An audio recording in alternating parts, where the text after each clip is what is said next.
Hey there, everybody. Welcome back to another episode of the Build Your Copywriting Business podcast. Hello, friends. Hello. Hello. Today, I have the pleasure of, as always, being joined by the fabulous Kate Sitars. Hello, Kate. Hello, hello.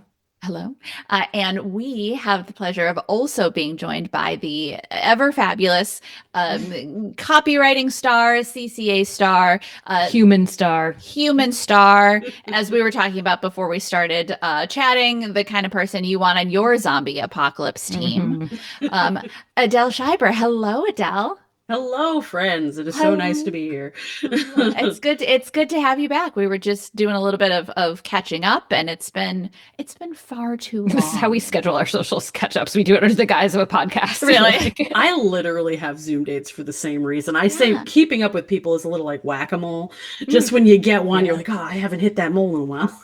It's been years since we've chatted with you, Adele. So, I know. what's, anything, What's going on? what you been doing? When you guys reached out, I was trying to remember part two on the journey, like where we left off, as it were. And I believe I was still working full time as the communications director of the National Women's Health Network, I believe. Mhm. And I was like hashtag thriving. And I think that episode was all about how those skills were transferable. And that was all true. Quick recap, I burnt out of the state in 2020, I think, joined the CCA, best decision I ever made for my career, literally, which is a little annoying because I have a whole master's degree, but that's fine. Um, that's annoying for me, not for you guys. You know, um, but I ended up just literally doing, and I mean, I'm just gonna say this, like even 40% of what Nikki told me to do, like what you told me to do, and I was able to replace my income. I was not like a star student, you know what I mean? I just pitched and like You were. you did the work. You're a You star did it, student. yeah. Yeah. I did all right, and I pitched and I kept pitching and I kept doing like the discipline, and I was able to replace my income within 2 or 3 months, I believe, largely by landing a large contract role, right? And that turned into a full-time job for me. I did freelancing for about a year, a little over a year in 2021. And I made good money and I was killing it. But like we've talked about with me, I am a border collie and I said yes to everything. And I probably undercharged. I definitely undercharged. I'm realizing this now, like for what I was doing by like a lot. And that led to burnout, which is, I've realized, like my life's nemesis is putting myself in situations where I get burnt out. So I took that job, which was full time, which was like, okay, 40 hours and then I'm done, right? Which, as you realize, when you get further into careers like comms and marketing, it's not 40 hours, it's even longer, right? It's more than that, especially if you're doing political work. And it was great for a long time. It was great. I had the skills, but like anything, things change. The country took a new direction, at least to the types of organizations in DC that I was contracting with, right? Which are social justice organizations. I have a background in nonprofit management, so I had a few clients like that above and beyond my full-time job. And then like businesses, sometimes nonprofits shut down. They go through crisis, they shut down, things change, they merge. And it really made me think the NWH ended up closing its doors after 52 years, about a year and a half ago. And that was for many, many reasons that it's No. funny, even at a management level, I could not control. In fact, it was funny. People were like, if it wasn't for you, we were on life support for 2 years because you were like, look over here, look at what comms is doing. And that made me think when that happened, I was like, man, it's back to that question of empowerment and control. And when I was freelancing, I could make decisions and I didn't have to ask anybody, you know what I mean? Or convince that many people really that they were the right decisions. And so I reflected on that. And then I went right into another contract like an idiot. No. I literally called back in August of last year. I called my friend and colleague who has a consulting business. And I was like, hey, I'm thinking of expanding my offerings. And it was supposed to just be a little networking call, but she is a good salesperson. And what ended up happening was I got reeled in to a whole nother nonprofit, a whole nother thing. She's a smart woman who knows, Yeah. oh, Adele has free time. Okay. Yeah. And what was supposed to be A 2-month contract turned into over a year, sometimes 60 hours a week. And I mean, I made good money, but then that nonprofit's grant money ran out and they could not afford. That's just how it is, right? They loved me, yada yada. I was one of the last to, leave, but they just could not afford more than one employee. I mean, we went from 9 to 1, right? Mm-hmm. And, I tell this long and lengthy story, right? Because like I got burnt out from copywriting and I was like, oh, well, full-time work or a long-term contract, that'll be better. That'll be more stable. That'll be easier. Ha ha ha. Lies. Not true. So now here I am. So that contract ended in June of this year. And as Nikki likes to say, I'm very lucky and privileged, but also I was smart with my money when I was making a lot of money. And I have FU money, right? When things were getting a little real, when I was getting a little tired, I was able to gracefully exit. Yeah. They were able to use whatever money they had to pay some other employee that needed it more than me. And for the last couple of months, I've been really trying to take literally everybody's advice and just re-frickin' lax for a little while. Mm-hmm. I am working on a new project, but I'm poking at it in that same way that I poked at the CCA, not to overwhelm myself. So that new project is I'm starting Adele Scheiber Consulting LLC, which is an expansion of my copywriting business. And it's going to be more leveraging some of that managerial skills and stuff. Because one pain point when I was a comms director for these orgs for the last 4 or 5 years was, man, I have a master's in how to run nonprofits too. And if only people would just do certain things, maybe we wouldn't get to the point where you have to lay everybody off. So not that I know everything, but boy, oh boy, I saw a couple of things coming down the pipe. We could have stopped, So that's where I'm at. I'm going to still be copywriting. I'm still offering a lot of persuasive copy and content writing through my LLC. But once we launch, it's also going to be exciting communications branch of stuff. And hey, do you even know what a strategic plan is? Kind of stuff for a nonprofit. So that's where I am in a nutshell. Thanks for reading Moby Dick, y'all. That's exciting. So what called you to move in this direction, or where was the inspiration from? Where was that moment where you went, oh, wait a minute, I think this is my next step? Hey there, it's Nikki. I wanted to take a very quick minute to make sure that you knew about our free on-demand copywriting training. Now, whether you are brand new to copywriting or you've been doing it for a while, but you just can't seem to hit those income goals, this training is for you. You are going to learn the 3 secrets to landing freelance copywriting work without relying on frustrating job bidding sites like Upwork or Fiverr, or without cold calling strangers. And if you've watched any of the student success stories on this channel, and if you haven't yet, check them out.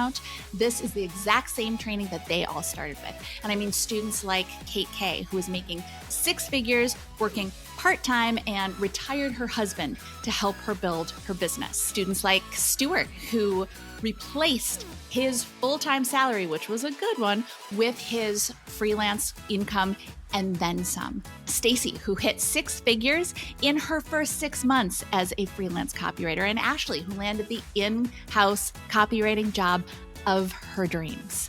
They all started with this free training, and you can start with this free training too. So sign up right now at freecopywritingtraining.com. Yeah.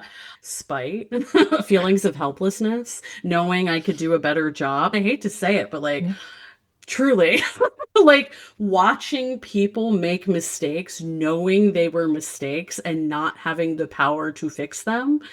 Truly, I mean, I wish there was a more positive answer, but that's truly it, is I want to help worthy organizations that are doing work that needs to be done, like helping immigrants, helping women, I want them to live to see another day. And I think I have the skills. I know I have the skills to help organizations do that. And I've also learned a lot about myself through these roles. I've learned that I don't want to be the front facing ED, executive director, or ops director or news face. But what I'm really good at, and what I kept, the role that I kept being asked to fill over these last 5 years, above and beyond copywriting, was to be like the chief of staff, cheerleader, second person for these leaders who are often neurodivergent, non-traditional, women, non-binary, people who are given all of the responsibility of leadership, but none of the training, mentorship, or authority. And quite frankly, it hits the big sister in me a little bit. I'm like, oh yeah, they just gave you this role, but like nobody's helping you. No, I got you. Like, so that's kind of, I realized I'm really good at that. I'm really good at helping those people learn. It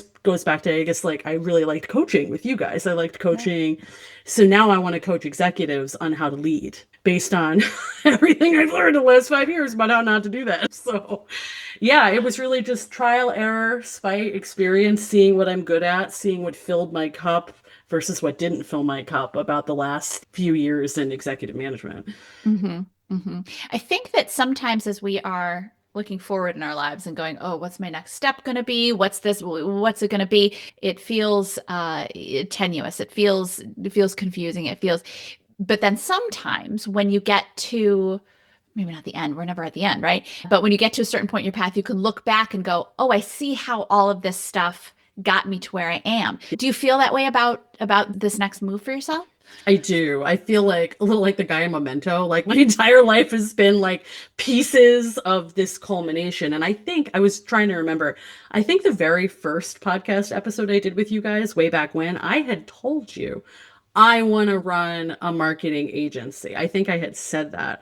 And this is actually quite close to that. It's just not only marketing, right? It's leveraging all these other skills that as I came in via comms and copy as like a useful helper, I realized there were these other deficits that I have this just really unique generalist unicorn experience to fill. I also realized like, I like making a spreadsheet and a theory of change just as much as I like writing good copy. So I wanted to kind of honor that part of myself as well. And Okay. yeah, no, absolutely. It's all led to this, which I think is going to be what I do for the rest of my life because I hate working for other people and I want to help other people. That's cool. Yeah, I think it's really important for people to hear that because I think Yeah. sometimes all of us, right? All of us at various times in our lives go, Yeah. well, but this is what I thought I was going to be, or I thought for sure I was going to get this job, or I thought that I was going to be contracting with this company Yep. for so long, or I thought I would be for, or whatever. I thought Yeah. or I thought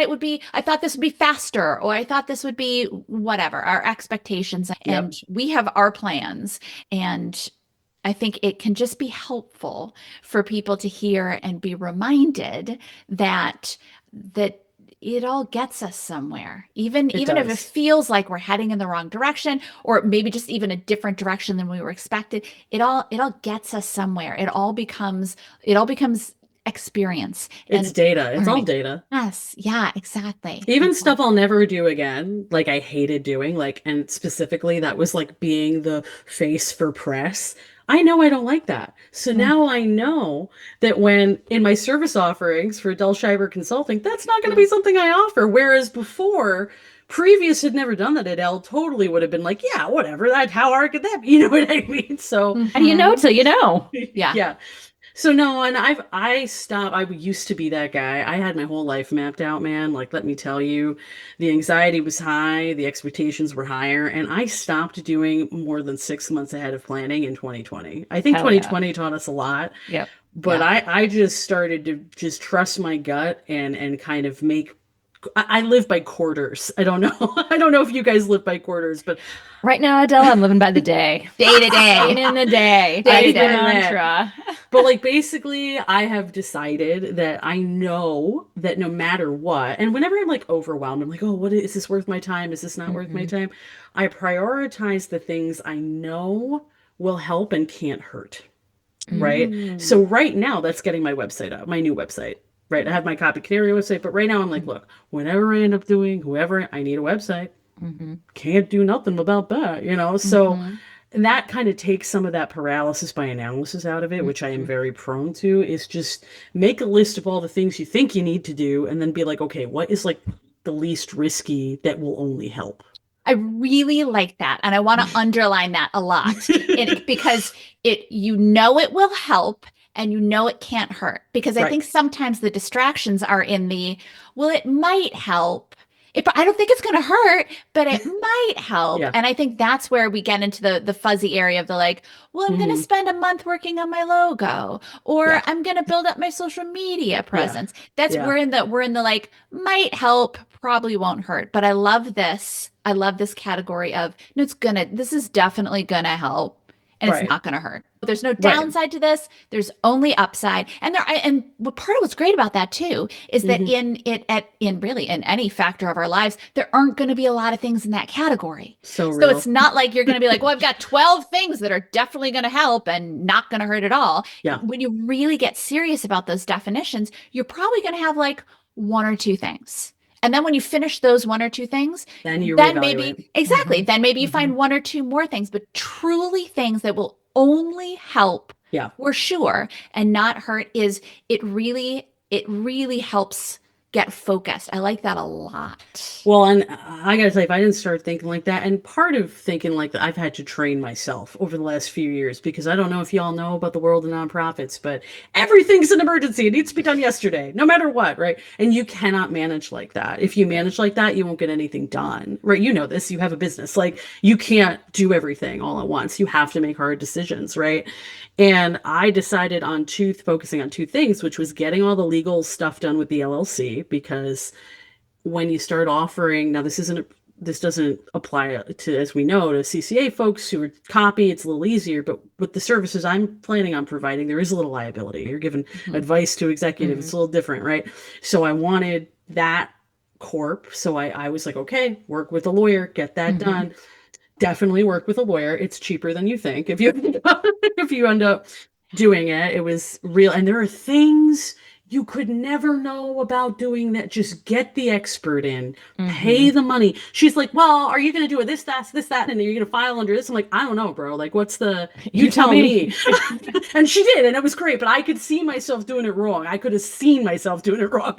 So I was like, no matter what, having an LLC is great, because I could start any business under that and funnel it through the LLC, which is awesome. You file a bunch of DBAs through the LLC. So I've got something else cooking up, whatever, but I needed the LLC. I needed that. That was just like, had to have it. And you need to have a website, y'all. Everybody who's dragging their feet on their website out there, just do it. Like Nike, just do it. Mine is not perfect. I posted something in the CA last week, like my about page, because I'd been staring at it for too long, but it's not a blank page anymore. Yeah. Yeah. Yes. And most people, I mean, yeah, they'll read it, but like, you're your biggest critic, know? Yes. I know I am. I'm sitting here. Sometimes I get really hyper focused and I'm like, is that the right word? Most people aren't reading it like that. Like, just do But also, it. I feel like, you write it and you're like, okay. And then you read it 2 days later and you're like, oh, and what was I thinking? Like, Yes. you can easily just Yes. go in circles.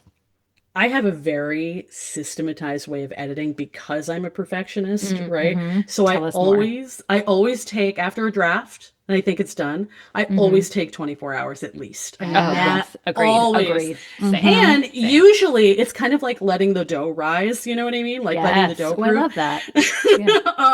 And then usually I'll dump it somewhere for feedback, somewhere I trust, not anywhere, right? So the CCA group, or like Jake's great editors, we know my husband's the best, right? Or somebody I trust to read it, who isn't me, right? Then I'll come back after 24 to 48 hours. And then I really like, Nikki taught me this a long time ago, cut by half. You're not going to make it by half, but be able to justify every word, right? And then after I do that, I usually stop. I'm like, I post it and that's it. And if I get other feedback, great. And then maybe I tinker, but otherwise I'll look at it forever, Yeah. 100%. Yeah. And I feel like a lot of people, want examples of like, what's a good website? And it's like, there's no. It's funny you say that, because right now, because I'm offering so many different things, or I want to offer basically 3 sectors of services, which is management, consulting, comms, and, coaching, executive coaching. I've actually found like 3 to 7 websites that I like. And some of them do, and I like different things from different ones. So I have my like inspo page, and then I have my copy doc for the new website. And I have like, look at this, model this section off of here. We like this. So there's no one answer, in my opinion. Yeah. I love that. That's such good advice. Right. No, but that's such good advice. Take what you like that works for your specific, because what you're offering is not going to be the exact same thing as what someone else is. And even us as copywriters, like, we have use what's helpful and discard the rest. Right. And we all have different strengths. And quite honestly, if you're offering the same thing as everybody else, you don't have a USP, and that's a problem, right? Yeah. So don't feel intimidated because you like someone, like, don't let other people's stuff limit you. Use it as inspiration, you know? So I use AI as the unpaid intern and researcher that I've always wanted. Okay. So something I like, so especially when I'm struggling with objectivity about myself, I don't like writing about myself, surprise, surprise. And when you're writing a new website where you have to sell yourself, it's hard, right? You're not a narcissist, Adele? Oh. You'd think, right? I overcompensate beautifully. But so literally, I did all this work. And again, I have to thank the CCA, even though this is different, those core things we learned, like, hey, before you start doing anything, write down your values, write down what you want, right? So I spent 3 days writing, like, what do I like to do? What don't I like to do? What do I want people to think about when they think about my business? Who do I want to help? Like, questions that had nothing to do with what was going to be on my website, so that I knew because it's different than it was 5 years ago when I started the Copy Canary. Very different. So very different. Yeah. Who I want to serve, who I want to help, how I want to do it, different. We changed. Yeah. The world changes. We change. Yeah. Everything's changed. Right. Yes. What I ended up doing, this is an example of how I use AI that I think I really want people to think about, is I actually took that document where I wrote the answers to all those questions down. I put it in AI. Then I copied and pasted my entire resume in AI. And then I copied and pasted my entire LinkedIn in AI. And I gave it the prompt of, first, read all of this background information on me and what I want to offer, then do an environmental scan of consultants doing similar things, and give me an analysis of where I stand out, my strengths and weaknesses compared to the market. And let me tell you, it really helped me define my USP and where I fit and with my positioning. And I didn't use it to write anything. I didn't use it, but it has incredible processing power for research. And I use Perplexity Pro. I pay for it, actually, where it cites its sources, right? Because beta versions of ChatGPT and all that, you're like, where did this come from? You know, I need it out. Right. It's like, so I use it like Google on steroids. That's how I use it. And I use it to process a lot of information very quickly, which I need. There's no way you were going to scan a ton of competitor.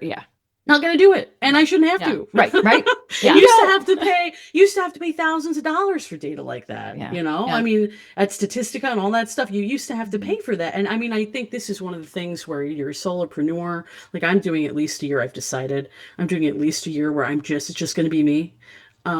Because quite frankly, I mean, I managed 6 to 8 people for the last 5 years, and I need to get back to just myself. It's a lot. Yeah. It's a lot of management and like things out of my control when you like delegate. I'm sure you guys understand, right? Like subcontractors and stuff. So when you're on your own, though, you need some bandwidth, you need help with stuff, right? And AI has been that like virtual assistant for me. So Yeah. You know, it's funny because the imposter syndrome and the resistance, even though I have already started a successful business, I have been in these roles. I have been doing some version of this for 13 years. I just have to, it's never going to leave me. Okay. 100%. Resistance and it is never going to leave me. And as we know, right, it flares up during times of transition, during new ventures, right? And, you know, I have to, my husband is amazing and so supportive. We all know he was on a podcast where he literally was like, I was wrong, which like fantasy man, hello. But he has had to be like, you know, because I can feel as I'm taking the time I need to really make this website good, build my offers, which takes time, right? Even the first time I did this, it took 3 months, I think, to get my first website up, right?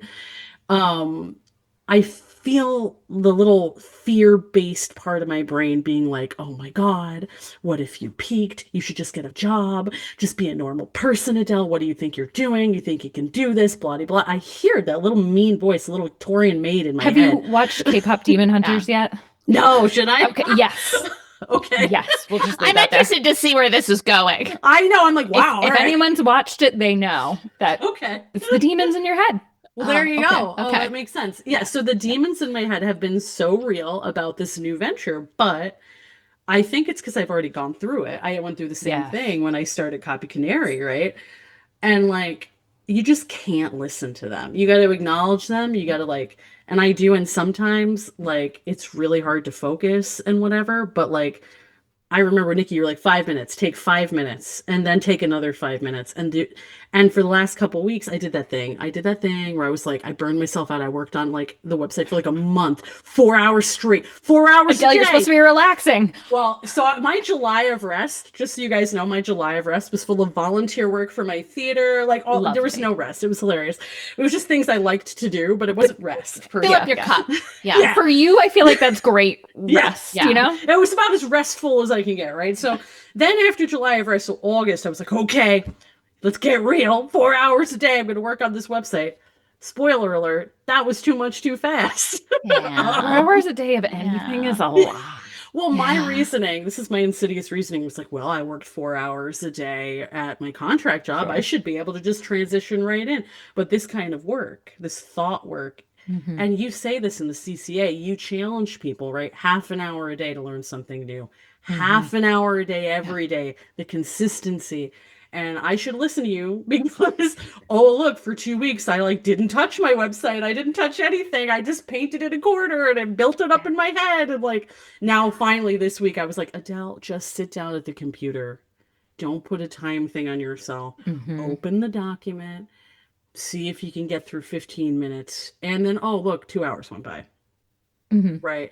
So I've really just some of those fundamental ways to battle resistance strategies. I'm like in the thick of it now and I'm using them right now. Good. So that's when what it sounds like it sounds like it's, I don't want to say easier because it's not it, but like you said earlier, you know, you recognize this all because it happened when you put together Copy Canary. And so now you're going through it again. Do you feel like, I feel like to some extent that must equip you to be like, okay, this has happened, but I will get through it. No, it absolutely is. It's absolutely helping because I mean, I really didn't know if Copy Canary was going to work. I had no idea, you know what I mean? And this, I'm like, I know I have the skills. I know I can do this. I do think that like the last 4 or 5 years have been intensely, chronically stressful for me in this corporate environment, in this nonprofit, like fear-based decision-making environment. I mean, and you know, this isn't why you asked me to, but you learn this, nonprofits and like smaller groups, a lot of times there is a culture of fear and a culture of work 24 hours a day. And it's one of the not so nice things about working for an organization and not being able to like move on. I get my issues even when I'm on contract and I have to watch out for this. I get too deep. Everywhere I go. I'm a little bulldog and like I need to learn, and I'm going to start building this into my offering structurally, how to extract myself within like 3 months and move on. Because if I don't, I end up, this is just me, over identifying with the fate of an organization or with a person. And at the end of the day, I look back and I did my job. I know I did my job. The results spoke for themselves, but I'm not the only one who works there. You know? Yeah. So you can't I would say my advice is don't rely too much on any one client. If you're going to do this, don't over-identify with any one client or organization or team. That's why you work for yourself, is so you don't have to do that. And if you know, over-identify with you and what you need and your boundaries. And I have gotten a lot better at setting boundaries these last couple of years. So. Yeah, because there's a line, isn't there? We want to be our clients' partners, and we want to help our clients, and we want to help them improve their businesses or their organizations. But at the same time, they don't own us. We're not on staff. If you are a freelancer, although even if you are on staff, they still don't own you. Pro tip: nobody owns you. So real. Still treat you like a human. Yes. But you're not available at any moment the way that, and certainly not at any moment, but you're not available 9 to 5 any day of the week the way that you might be if you were on staff. And one does have to get serious with boundaries, because if you don't create those boundaries, and if you don't, and nobody's going to take care of you but you. And, you know, I think sometimes too, we think that, well, I made boundaries, and so therefore, because I made boundaries and I told them my boundaries, that is going to be enough. And that's not true. No. Let me tell you a story about that, actually. Please. So like I said, once upon a time, unfortunately now former work friend of mine was like, why don't you come work here for a little while? Just 10 hours a week. I'm not stupid. I was like, okay, this is what's in scope. This is what's out of scope. This is what I will and won't do. She was like, great, great, great, amazing. Almost immediately, I was being asked to do things that were not in scope, right? And, old Adele, first year copy canary Adele would have just rolled with it, I think. Tweet, tweet. But this Adele, like, of last year was like, now hold on. If you want me to do this, I need more hours or more money because this is, and I got those things. So that was like an improvement, right? But just by the nature of the circumstances, her personality, it got to the point where I'm like getting phone calls at 9:30 p.m. Oh, heck no. And I felt like I had to gentle parent, not just the person who hired me, but the other laterals to me, like the other directors, to not only, and you might find, especially women, I found like, where people go to us as nurturers, like not to like paint with a broad brush, but like because I can talk and I have EQ, I think people are like, what would Adele do when I get a phone call? You know what I mean? Yeah. And I literally had to be like, my dad had just brought his 3 years of green card fighting for his Vietnamese wife. She's finally in the country, but they're living in our in-law apartment. So I'm like trying to move them in and eat dinner with her at like 9:30. And I'm getting a call from this woman who's like, hired me on contract. And she's telling me all her personal business and she's crying and this. And I had to be like, this is not what I'm here for. And I had to really be like, I'm sorry you're going through this, but I am not the person. And I would have never done that 5 years ago. Like, I'm really proud of myself, even though it was hard. I literally had to be like, this is not appropriate. I realize we've worked together on other projects, but like, you're my client. Like, I'm not your therapist. I wish I could tell you she took that well. She didn't, but I can't control that. Right. And it ended up being a good, I can't control that. And I don't want to work with a person like that because people like that will just take and take and take. And then all of a sudden you're exhausted. You're empty, like the giving tree. You know what I mean? Yeah. Yes. Really, yeah. I was going to say perhaps one of the worst books to take a lesson from ever. Yeah. Anyway, to your point about her not getting it, the kind of person who's going to be making that phone call to begin with is probably not ever going to get it. But good for you for having that conversation with her and also being hard okay conversation with, exactly. And also being okay with the fact that she wasn't okay with it. Because that's a big step as well. Exactly. Yes. Not everyone is going to like you. And you can do such a good job for people, but if it's not a match, it's not a match. And I did not have any guilt or I did a lot for that organization and for her. And I gracefully exited. I very professionally exited that contract. We talk about firing clients. I low-key fired that client. I was like, okay, this is it. I gave them 3 weeks notice. I closed everything out. Yeah. It was a lot. I was doing a lot. Well, that's the other thing is you're really not supposed to supervise 6 people as a contractor, but guess who was doing that? And like, I really do think that like, past me would have like just burnt myself out and like self-immolated at the altar of her need. I didn't do that, so I'm proud of myself. For you. Yes, good for you. Good for you. And I know you mentioned not having guilt over it, which is amazing. But I know we were chatting earlier about guilt around probably relaxation, really, and like, can we chat about that for a bit? Mostly, but selfishly, because I'd love to hear how you do that. No, literally. So I made the decision to end my contract this June. So the last day of June was the end of my contract. It's now what, September 10th, right? So it's about 10 weeks ago. And I had decided, I said, Jake is great. Money is not an issue right now for us. So although my sneaky brain is pretending it is, even though rationally I know it's not. Like I see the bank accounts. I'm like, but what if something, it's like, it's so funny. You have to beat back that voice, okay? Because it's like, look, I worked really hard. He worked really hard. We can do this. You know what I mean? So that's the first thing is beat back the money guilt and be like, honestly, just like really put your rationality on it. Like every time I worry about money, I like, hate to say it, but like I open the bank account, I just look. or I go, hey, Jake, we're still This good. roof is over our head, right? We're still good, Yeah. right? And he's like, yes, yes. So those are two things I do. I use evidence to the contrary to fight that guilt, that irrational guilt that's trying to protect me. And it's a trauma response because I grew up poor, right? And I've been doing that. And instead of being guilty and looking for jobs and rushing through this website and doing work, because right now I'm so tired in my soul that work I would do for a client would be subpar. And I know that. Right. So instead I've been, and actually my friend Abigail Morton, who was a copywriter for you guys, me, Ashley, and Abigail just had a bachelorette weekend for Ashley in Pennsylvania. So we all hung out last weekend. Thanks, CCA. But I was dealing with some of that guilt, and she gave me great advice, Kate. She was like, well, of course she did. Sounds like, because like I told her about the stuff I'm doing for the theater and like my web, she's like, it sounds like you're doing a lot of work. You're just not getting paid for it. What if you were to sit down and like value the time at what it would be if these were traditional clients? And then all of a sudden you'll see that the stuff that you're enjoying, you're actually making a positive contribution that you're just choosing right now not to attach money to.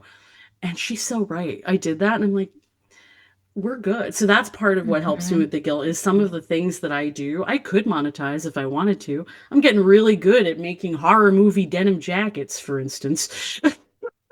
I do custom embroidery now. I know. Don't even get me started. Cool. Yeah. Just like as a side thing, I do all kinds, and like people are like, oh, wow. Like, do you sell that? And I'm like, no, I do it for fun. This is my stress relief, right? But I could charge for that. I could, so part of it for me is realizing I am deciding not to monetize my things right now because I need to feed my soul and I need this break.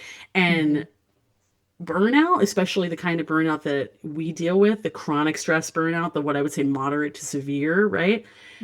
Honestly, if you're really honest with yourself, they've done studies on this, 3 to 6 months to feel normal again of rest. And I know that me at normal is dangerous. It's amazing. I am a freaking tool when I feel good. So I am forcing myself, honestly, to take this time because I want to be 2021 Adele again, where I'm kicking butt and helping people. I want to be at my best. So think about it like that. Like, what's the opportunity cost of not resting? I love that. Yes. Thank you. That was so helpful for me. Thank you for the free. Yeah, you're choosing not to monetize this therapy session that's under the guise of a podcast. So thanks. I'm just repeating what people have said to me. Yes. Yes. Yeah. Well, no matter how you look at it, we can't keep pushing. We just can't. There's that part of our brain that's like, of course you can. You can just do it. Why aren't you trying harder? But it's that same. It sounds like it's a different voice. It's still just resistance because it's going to push you until you can't do anymore, and then that becomes the ultimate resistance, where you literally are flat on your back and you can't do anything. And it's all that same insidious voice being like, you're not working hard enough. You should probably still be working. Why aren't you working? Why don't you just, until you can't take it anymore and you pass out. And literally, are you in my brain? Yes. And mine and Kate's and many of the people watching and listening. Yeah. Even at the gym today, I was on the treadmill and I was like, you should be going faster.